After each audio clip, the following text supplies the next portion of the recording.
facilitate that. Okay. If that works. Oh, so are you speaking for all five? No. Okay. All 5 of us are going to speak. You don't get 15 minutes. Their voices are a lot better than mine. All right. I just want to indicate we've got Justin Dolan will be taking the place of Roxanne Willard. And I've been instructed if there's anyone in the control booth, he's going to be using a handheld mic, but we need them to turn it on. Okay. Sorry for all the logistics. All right. You're up. Yeah. All right. Good morning. Morning. It's been a long day already, I know. My name is David Broder. I'm a Fairfax County resident and taxpayer. I'm a husband. I'm a dad of one FCPS student with another one in preschool. I'm Senator Peterson's constituent and Delegate Keems, whether he's here or not. And I'm proud to stand here today in front of all of you as the president of SEIU Virginia 512. Our members, some of whom are here today, are Fairfax and Loudoun County employees. They're nurses, they're social workers, librarians, and child educators, and they're home care workers who work every day to empower people with disabilities and older adults under the state's Medicaid program. Simply put, we believe in the dignity of work.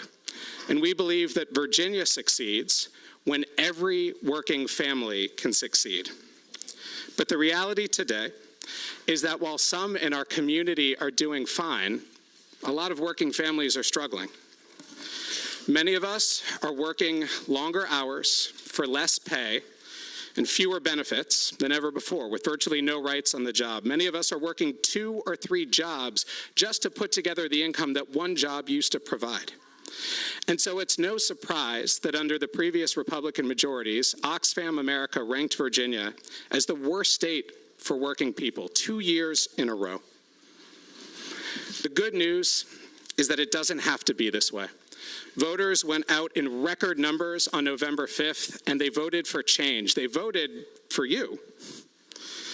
And now we have an opportunity to make Virginia a better state for working people at the same time that we can keep it the best state for business. Because, and I know this is a radical idea, but when working people have more money in their pockets, businesses in our community do better. And that's what we're here about today. To do that, it's going to take a broad and comprehensive set of policies. And we recognize we may not be able to do everything in year one. And that's why we wanted to share a few priorities today and in the legislative information that should be making its way around. 3 key priorities that we want to mention. 1, it's long past time to raise the minimum wage to at least $15 an hour. That's worth the applause. And make sure that it covers in home care workers and those who need it most. 2, let's ensure the freedom for public employees to collectively bargain so that our educators, our firefighters, our mental health staff have the resources they need to care for working families in the community. And 3, let's pass the Home Care Bill of Rights so that every family has the care they need and every care job is a good job. You'll hear from a few of our union members, home care workers, this morning. You'll also hear from people with disabilities who use home care services, as well as the families that rely on it. Thank you for listening. Thank you for being our partners in making Virginia the best state for working people, as well as for business. Thank you, Mr. Broder. All right. Is Nick Revere, he's next. I want to also announce to the audience that some of the members will be leaving because they represent multi-jurisdictions, and some of those jurisdictions are having the same thing that we're having. So that's why a lot of them have to leave before it's over. We are now approximately halfway through the sign-up. There were 107 that signed up, and I think 25 or 30 after that. We should get to the people who signed up after we finish the list, probably sometime between 2:30 and 3 o'clock. So, just wanted to let you know where we are. We're halfway through the 107 that pre-signed. Okay, next, you're up. Hello, my name is Nicholas Riviere, and I am a home care worker from Fairfax. Senator Chap Peter. Oh, my apologies. I'm a home care worker from Fairfax. Senator Chap Peterson and Delegate David Bulova are my elected officials. I'm here today to ask you to pass the Home Care Bill of Rights, raise the minimum wage to $15 per hour and make Virginia a better place for working people like me. And this is the first time I've ever spoken at a hearing like this, so I hope it goes well. I've also been working as a home care provider for 4 months for someone with developmental disabilities in our community. I love what I do. It's a blessing to work with, interact with, and help my client on a regular basis. I only make $11.40 per hour. I have no health care through my job. I have no sick days, not even a single vacation day.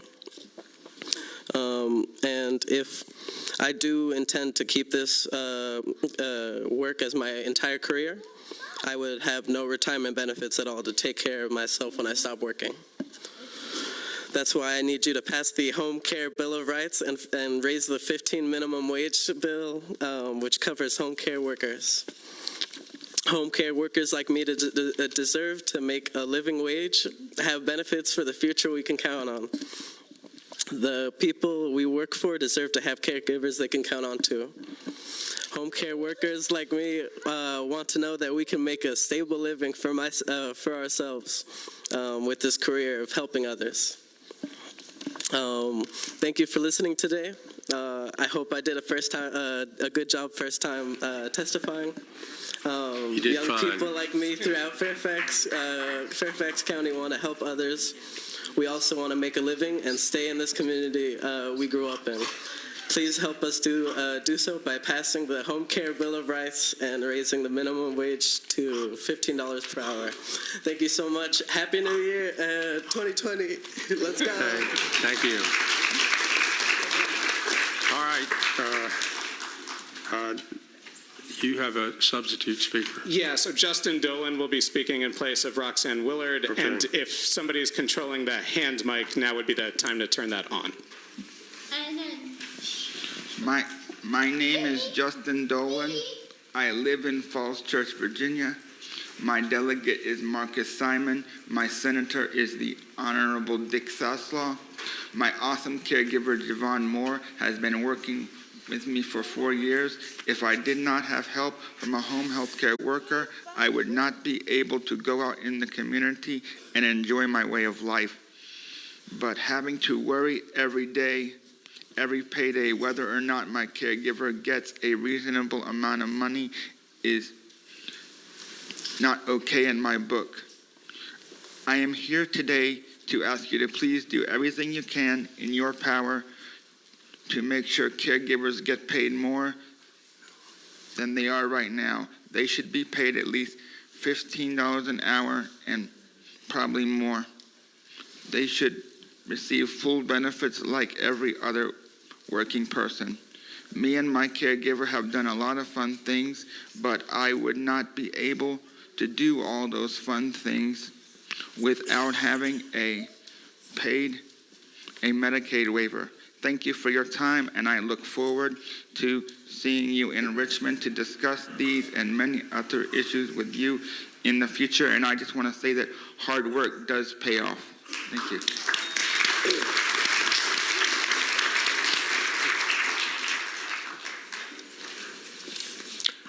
Hello, my name is Jim Vollmer. I live in Herndon, and I'm a proud member of SEIU Virginia 512, and I'm a home care worker.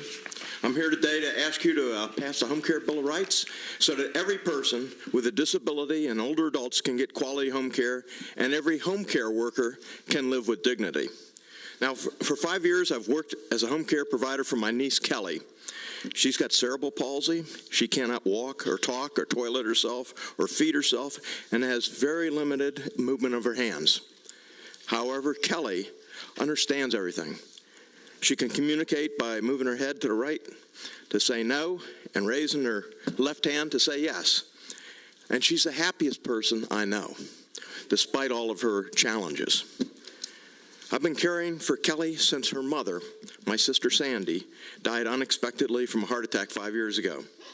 Just days before her heart attack, my sister Sandy was on cloud 9 after learning that she was eligible to become a paid caregiver under the Medicaid waiver system for her daughter.